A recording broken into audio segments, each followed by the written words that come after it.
L'indicateur 8 du référentiel national qualité, alors là c'est un gros sujet. C'est un gros sujet parce que l'indicateur 8 il va porter sur le positionnement et l'évaluation des acquis à l'entrée de la prestation.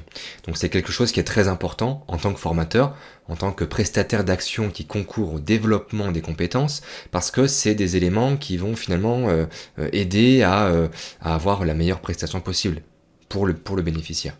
Donc cet indicateur 8 va être concerné par un certain nombre d'obligations. Il faut aussi déjà bien comprendre qu'il concerne uniquement les catégories formation et apprentissage. Donc les bilans de compétences et les VAE ne sont pas concernés. Donc pour le reste, pour les formateurs et pour les CFA, vous allez devoir déterminer les procédures de positionnement et d'évaluation des acquis à l'entrée de la prestation. Il y a une petite subtilité depuis les nouvelles versions 8 et 9 de fin 2023 et début 2024, c'est que le niveau attendu a légèrement évolué.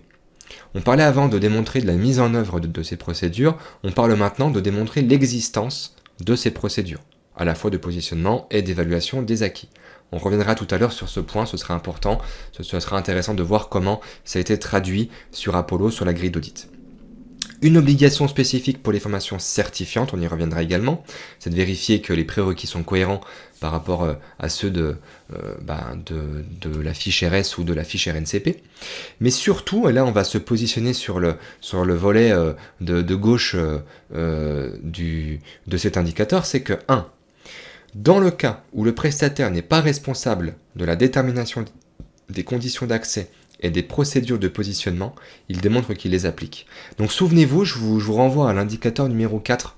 Indicateur numéro 4, vous savez, on avait une petite phrase exactement pareille qui commençait par « Dans le cas où le prestataire n'est pas responsable de l'analyse du besoin, il démontre qu'il l'applique ». Là, c'est exactement pareil, c'est-à-dire que si vous êtes par exemple un sous-traitant et que vous intervenez pour le compte de votre donneur d'ordre qui a lui-même établi les procédures de positionnement, vous devez démontrer que vous les appliquez. Donc là, on est un petit peu dans une exigence spécifique sous-traitance, si vous êtes concerné, bien sûr. Autre point aussi, c'est que dans le cas où, et là je fais écho à l'indicateur 1, donc pareil, vidéo indicateur 1 si vous voulez aller voir, mais dans le cas où il n'y a pas de prérequis, l'information est disponible. Un autre élément qui est très important, c'est que le positionnement peut se limiter à la prise en compte de diplômes, de certificats ou de titres exigés si le prestataire justifie de leur adaptation. Donc je prends un exemple, mais si par exemple au titre d'une certification RNCP, finalement le prérequis c'est d'avoir un niveau bac ou d'avoir X type de diplôme, eh bien le positionnement peut se limiter à la prise en compte de ce diplôme. Il n'y a pas besoin de refaire une évaluation des acquis, si le titre le justifie. Donc ça, c'est aussi très intéressant à bien comprendre. Et enfin, la procédure de positionnement peut être réalisée pendant le parcours d'admission ou en début de formation. Et ça, c'est une nouveauté depuis la V8.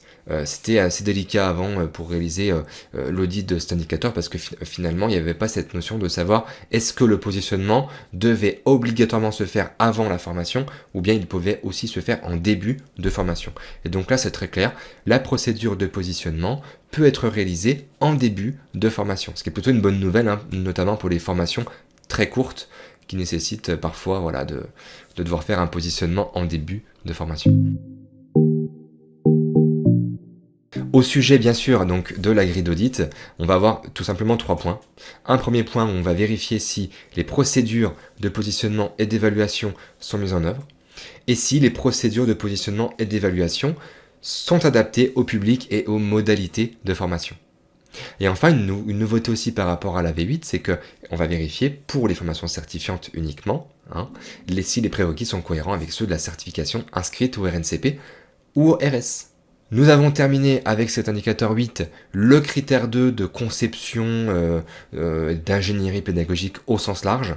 Et donc on se retrouvera ensuite avec l'indicateur numéro 9 par rapport à la mise en œuvre de la prestation, où là cette fois, très concrètement, on va rentrer dans le vif du sujet, on va rentrer dans l'animation, dans la réalisation de la prestation.